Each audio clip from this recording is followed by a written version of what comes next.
ஸ்ரீ கல்கி அகத்தீசாய நமோ நமக. சத்குரு அகத்திய மகரிஷிகள் வழங்கிய ராஜமுத்திரை தியானம். ஈசனின் அடி தொழுதே அகத்தீசன் உரைக்கின்றேன்.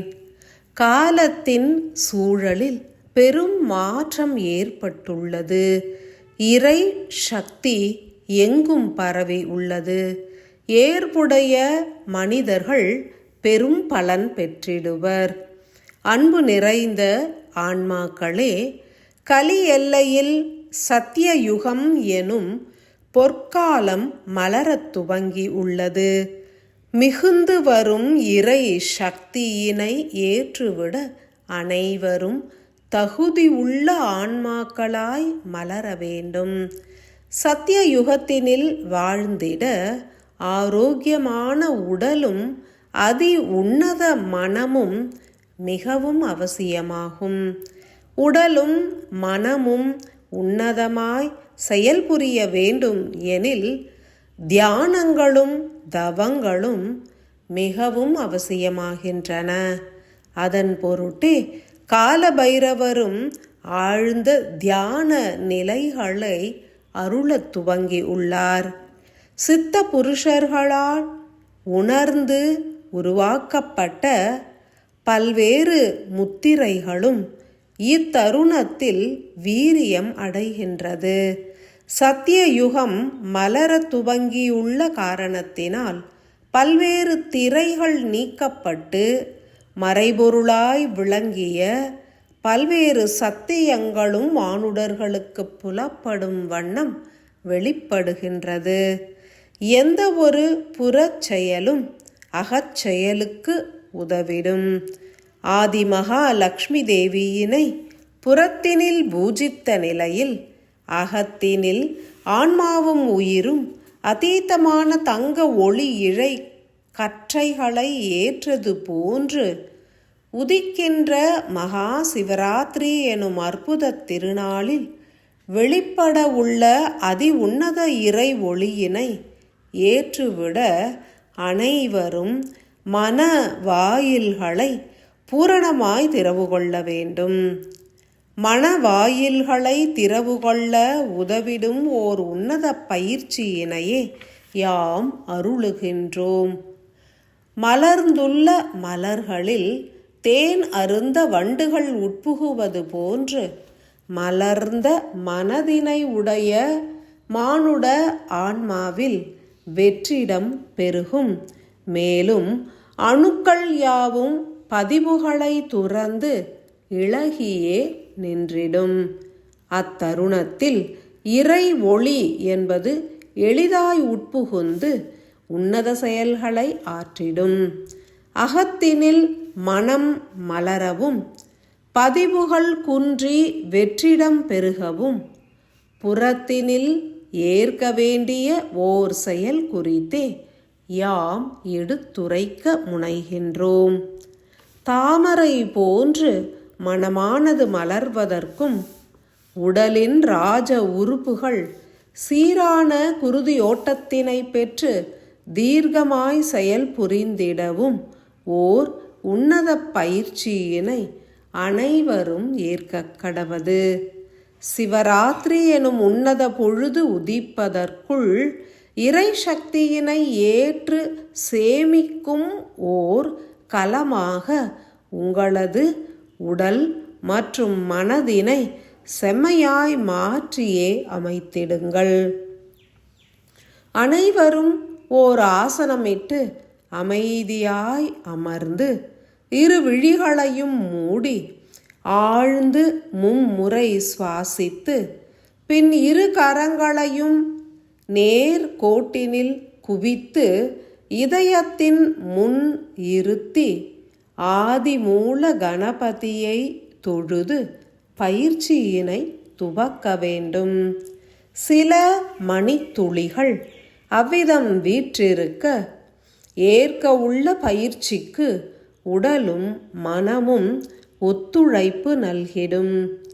பின்னர் அநாகத சக்கரத்திலிருந்து விஷுக்தி சக்கரத்தின் அருகினில் புறத்தினில் மெல்ல மெல்ல இணைந்த இரு கரங்களை குவித்த நிலையிலேயே மேல் நோக்கி வணங்குவது போன்றே உயர்த்த வேண்டும். உடலோடு ஒடுங்கிய கரங்களில் உள்ள விரல்களை பின்னர் விரித்தாலும் செயல்தனை மேற்கொள்ள வேண்டும்.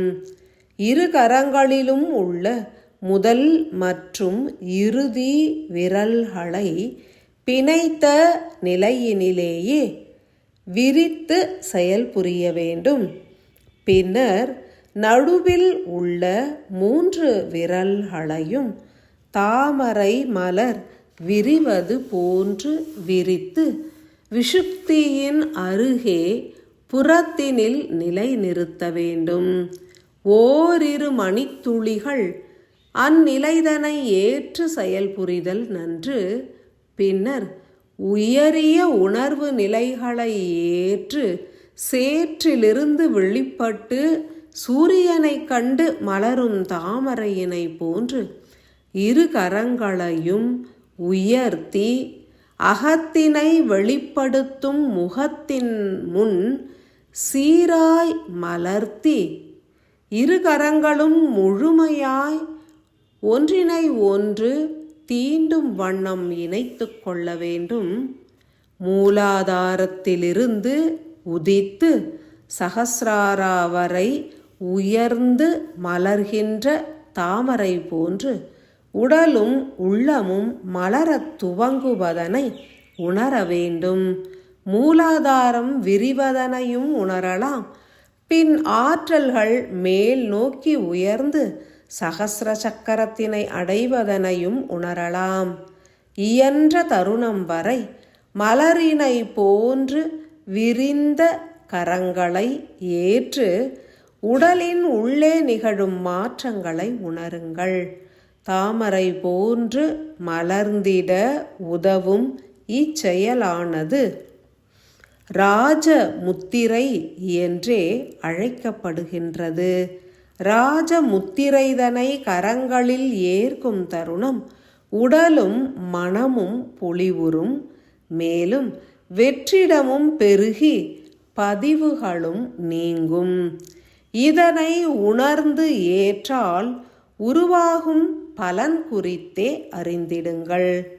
இரு கரங்களையும் குவித்து இறைவனை பிரார்த்திக்கும் மனிதர்கள் இறைவன் அருளுகின்ற அருள் சக்தியினை ஏற்று சேமித்திட வெற்றிட ஆற்றல்களை பெருக்கிவிடத் தவறுகின்றனர். எனில் இரு கரங்களையும் இணைத்து விரிக்கும் தருணம் ஆற்றல்களை சேமிக்கும் திறன் புறத்தினில் உருவாவது போன்று அகத்தினிலும் உருவாகும்.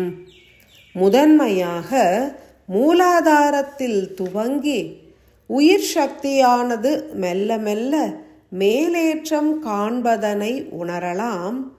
ஒவ்வொரு சக்கரங்களும் ஆழமாய் விரிவதனையும் உணர்ந்து ஏற்றுவிட இயலும். அநாகத சக்கரம் அமர்ந்த இருதய பகுதியில் மலர்ச்சி உருவாவதனை உணர இயலும். அன்பு பெருகுவதனை உணரலாம். குருதியானது அடைப்புகள் நீங்கி சீராய் பாய்ந்திட பெரும் ஆற்றல்கள் இருதயத்தினில் மலர்வதனை நன்கு உணர இயலும். உணர்வுகளை குவித்து மூலாதாரத்தினில் செலுத்துகின்ற தருணத்தில் முதுகு தண்டு வடம் சீர் உருவதனையும் பல்வேறு அடைப்புகள் நீங்குவதனையும் உணரலாம். அதனை போன்றே அநாகதம் பெரும் மலர்ச்சியினை ஏற்று வீரியமாய் சுழல்வதனை உணரலாம். உடலிற்குள் ஓர் நாத ஒலியானது பரவுவதனை ஆழமாய் உணர்ந்து ஏற்க இயலும். அதனை கடந்து விஷுப்தி சக்கரமானது இருவேறு திசைகளிலும் சுழல்வதனை உணரலாம். பார்க்கடலை கடைவது போன்ற உன்னத நிலை உருவாகும். விஷுக்தியில் தேக்கமுற்ற விஷத்தன்மைகள் கரைந்து நீங்கும். விஷுக்தி சக்கரமும் தொண்டை பகுதியும் இதுகாலம் வரை ஏற்காத புத்துணர்ச்சியினை ஏற்பதனை உணரலாம். பின்னர் முழு கவனமும் ஆக்ஞை சக்கரத்தினில் செலுத்தப்படும் தருணத்தில் தாமரை மலர்வதனையும் சூரிய ஒளியானது முழுவதுமாய் உள் மூளையினை நிறைப்பதனையும் உணரலாம். இறுதியில் சஹஸ்ர சக்கரம் என்பது முழுவதுமாய் மலர்ந்து இறைவன் அமர்வதற்கான தூய ஆசனமாக உருமாறுவதனையும் உணரலாம். புறத்தினில் ஏற்கும் இச்செயலின் மூலம் அகத்தினில் பல மாற்றங்கள் நிகழும். பதிவு பொருட்கள் உருகி கரைந்து வெளியேறும். வெற்றிடம் பெருகும். மன அமைதி பெருகும். ஆனந்தமும் பெருகிடும். இதனை தொடர்ந்து பயின்று வர மகா சிவராத்திரி எனும் உன்னத தருணத்தில் இப்பிரபஞ்ச ஆற்றல்களிடம் இருந்து பெறப்படும் அதி உன்னத இறை ஒளி எனும் இறை சக்தியினை அனைவரும் எளிதாய் பெற்று சேமித்திட இயலும். ரசமணியாய் திகழ்கின்ற பீனியல் சுரபி எனும் உயிர் கூடானது பூரண மலர்ச்சி கொண்டு விரிவதனையும் அதனை சார்ந்து இயங்கும் அனைத்து அணுக்களும் இளகி விரிவதனையும் உணரலாம். சிந்தனைகள் குன்றி ஆழ்ந்த அமைதி உருவாவதனையும் உணரலாம்.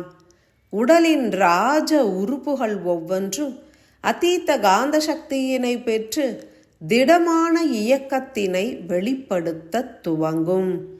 வாழ்வின் ஆதார நிலைகள் மாற்றம் அடையும். தேவைகள் விரைவில் பூர்த்தி உற்று மன அமைதி பெருகும். மன நல குறைபாடுகளும் உடல் நல குறைபாடுகளும் முற்றிலுமாக நீக்கமுறும். சிவராத்திரியின் தருணம் பரவும் ஒளிக்கற்றைகளை பூரணமாய் ஈர்த்து சேமிக்கும் ஓர் ரசமணி குடுவையாக உயிரின் கூடு மாற்றம் அடையும். தொடர் பயிற்சிகள் மேற்கொண்டால் எத்தருணமும் இறை சக்தியினை ஏற்று சேமிக்கும் அதிஉன்னத ஆற்றல்கள் பெருகும். பதிவுகள் துரிதமாய் நீங்கி பொலிவான தேகமும் மனமும் சித்திக்கும். ஆழமான சத்தியத்தினை உணர்ந்து பூரண யோக நிலையினை ஏற்று தவ பலனை அனைவரும் பெற்றிடவே பூரண ஆசிகளை பொழிகின்றோம். அன்பாலயம் அன்பாலயம் அன்பாலயம்